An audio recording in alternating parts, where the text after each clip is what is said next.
አሰላሙ አለይኩም ወራህመቱላሂ ወበረካቱ ድና የተከበራችሁ የኢሞቲዩብ ተከታታዮች በሙሉ እንዴት ናችሁ? ሰላም ናችሁ? በያላችሁበት ዓለም ዳርቻ ሰላማችሁ ይብዛላለሁ። ክርስቲያን ወገኖችም ሰላም ብያለሁ። በያላችሁበት ሰላማችሁ ይብዛ። እኔ ብዙ ጥያቄዎች ኮሜንት ስር ሲቀርቡልኝ ሲጠየቅ ቆይቻለሁ። ለመመለስ ጊዜ ባለማግኘት ሳልመልሳቸው የቆያቸው ጥያቄዎች ብዙ ናቸው። ከነዛ መካከል ስለ ጉዞ እና ፕሮሰሱ እና ክፍያው በተመለከተ እናያለን። ስለ ህጋዊ ጉዞ በኮንትራትም ሆነ በፍሪ ቪዛ ፕሮሰሱን እና የውጭውን ሁኔታ በተመለከተ ዛሬ ኢንሻአላህ እመልስላችኋለሁ ብዬ አስባለሁ።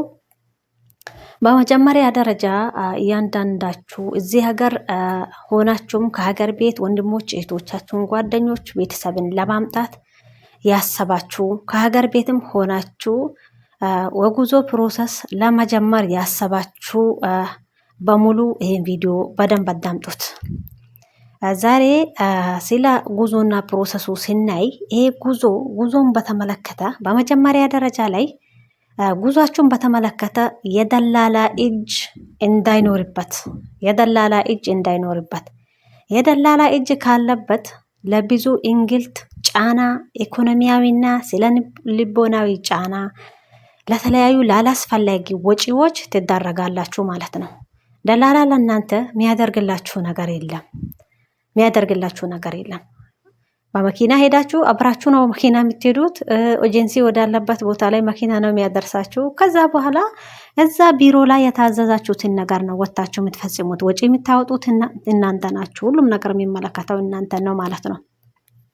ስለዚህ እንዴት ያለ ደላላ እንዴትስ ጉዳያችን እንጨርስ ያላችሁ እንደሆነ በመጀመሪያ ደረጃ እያንዳንዳችሁ ወደ ውጭ ሀገር ለመምጣት የተነሳችሁ ውጭ ሀገርም ሆናችሁ ቤተሰብ ዘመድ ለማምጣት ያሰባችሁ በእጃችሁ ላይ ታች ስልክ አለ፣ ኢንተርኔት አለ ማለት ነው። ኢንተርኔት ተጠቃሚዎች ናቸው እርግጠኝነት ማለት ነው። ስለዚህ በዚህ ስልካችሁ ተጠቅማችሁ ጎግል ላይ ገብታችሁ የኢትዮጵያ ኤጀንሲዎች ቢላችሁ ሰርች አድርጉ። በአማርኛም በእንግሊዘኛም በየትኛውም ቋንቋ ማለት ነው። ሰርች ሲታደርጉ እያንዳንዱ የኢትዮጵያ ኤጀንሲዎች ስም ዝርዝር ከነ ዌብሳይታቸው ይመጣላችኋል። በዚህኛው ኤጀንሲ ስም ዝርዝር አንዳንዱን እየነካችሁ እየገባችሁ ማለት ነው። ነክታችሁ ወደ ውስጥ ስትገቡ ስለ ኤጀንሲው ስም ዝርዝር የት አካባቢ እንደሚገኝ የት ሀገር እንደሚሰራ በቃ ብቻ ምን ልበላችሁ እያንዳንዱን ስለዛኛው ቢሮ መረጃ ማለት ነው። እያንዳንዱን ነገር ጎግል ላይ ዌብሳይታቸው ላይ ታገኙታላችሁ። እስከ ስልክ ቁጥራቸው ሳይቀር እዛ ጋር በዛ ዌብሳይታቸው እየገባችሁ ኮንታክት ታረጋላችሁ ማለት ነው። ስልክ ቁጥራቸውን ጭምር አድራሻቸውን ጭምር። ከዛ ከያዛችሁ በኋላ ቀጥታ ራሳችሁ ተሳፍራችሁ ወዳሉበት ቦታ ትሄዳላችሁ።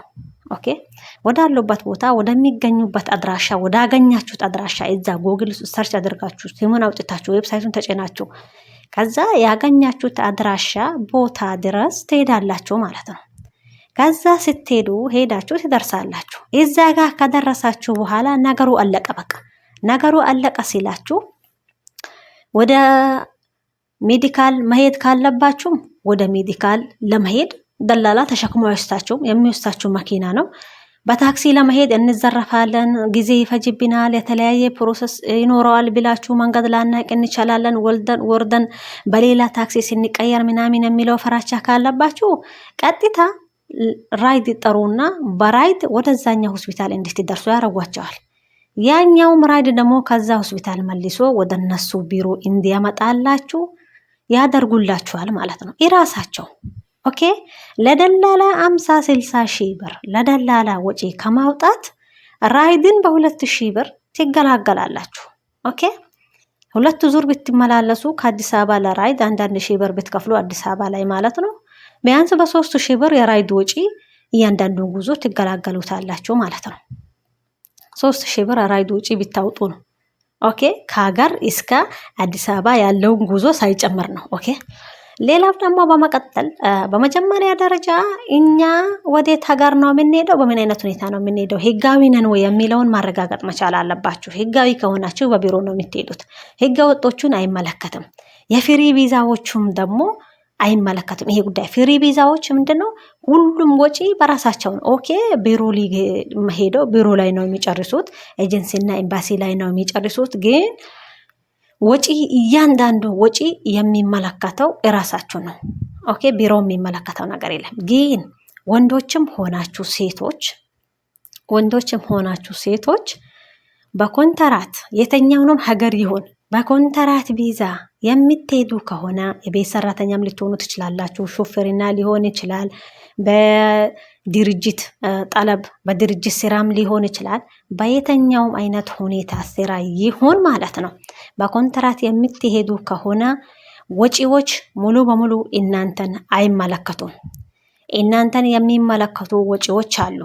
እናንተን የሚመለከቱ ወጪዎች ምንድን ናቸው? አንደኛ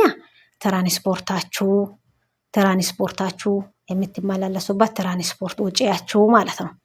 ፓስፖርታችሁን አዘጋጅታችሁ ከያዛችሁ በኋላ ነው እንግዲህ ፕሮሰስ የምትጀምሩት ማለት ነው። ሌላው ደግሞ ምንድን ነው? የሜዲካላችሁ ክፍያ፣ የሜዲካል የምትከፍሉት እናንተ ናችሁ። ሌላው ወጪ አሁን ለምሳሌ ሞኙ ካገኙ እንዳትሸወዱ ጋይስ። ዛሬ ኤጀንሲዎች ራሳቸው ሞኙ ካገኙ ማለት ነው ከደላላ ቢሱ አሉ። የአገልግሎት ክፍያ፣ የስራ ማስኬጃ፣ የአየር ቲኬት እያሉ በየሰዓቱ ብር አስገቡ ብለው ይጠይቋችኋል ማለት ነው። ስለዚህ በዚህ በሚጠይቋችሁ ሰዓት እናንተ እኛ በኤጀንሲ ነው የምትሄዱት፣ ሌላ ውጪ የለባችሁም፣ በነፃ ነው የምትሄዱት ተብለን ነው ወደ ኤጀንሲ በህጋዊ መንገድ እንሄዳለን ብለን የመጣ ነው እንጂ ለክፍያ ለሌላ ውጪማ ከሆነ በህገ ወጥ መንገድ መሄድ እንችላለን ብላችሁ መልስ መስጠት መቻል አለባችሁ። ሌላው ደግሞ ደፍራችሁ መናገር መቻል አለባችሁ። ያ ማለት ምንድን ነው? ወጪያችን የሚሸፍነው እዛ እኛን ኮንትራት የሚወስደን ሰው ነው። ስለዚህ እኛ እዚህ ጋር የምናወጣው ወጪ የለም ከሜዲካላችንና ከትራንስፖርታችን ውጪ። ከዚህ ውጪ ማታስተናግዱን ከሆነ ኦኬ ሌላ ቦታ ሄደን እንሰራለን እንጨርሳለን፣ ወይም ደግሞ ወደ ሰራተኛና ማህበራዊ ጉዳይ ነው የምናመለክተው ብላችሁ ቆፍጠን ብላችሁ መናገር መቻል አለባችሁ ማለት ነው። ስለዚህ እንግዲህ አደራችሁን ኤጀንሲዎቹም ብዙዎቹ ከደላላ የቢሳሉ ሊላችሁ ፈልጌ ነው ውዶቼ። በእንደዚህ አይነት መልኩ አድርጋችሁ ስራችሁን ጨርሳችሁ ስትመጡ ደግሞ የተለያዩ ዶክመንቶችን የስራ ሰዓትን በተመለከተ ኮፒ ወረቀት እንዲሰጧችሁ አድርጉ። የስራ ሰዓታችሁን፣ የእረፍት ሰዓታችሁን፣ የእረፍት ቀናችሁን፣ ደሞዛችሁን በተመለከተ ማለት ነው ኮፒ ወረቀት እንዲሰጧችሁ አድርጉ። ትልቅ ስልክ ይዛችሁ ዋትሳፕ ከፍታችሁ ኢሞ ዋትሳፕ ከፍታችሁ ትልቅ ስልክ ገዝታችሁ ይዛችሁኑ ከመጣችሁ ይሳካላችሁ ይችላል። በጊዜ ስልክ ላታገኙ ትችላላችሁ። ውዶቼ የተባረከ ጊዜ ይሆንላችሁ ብያለሁ። ሰላማችሁ ይብዛ። አሰላሙ አለይኩም።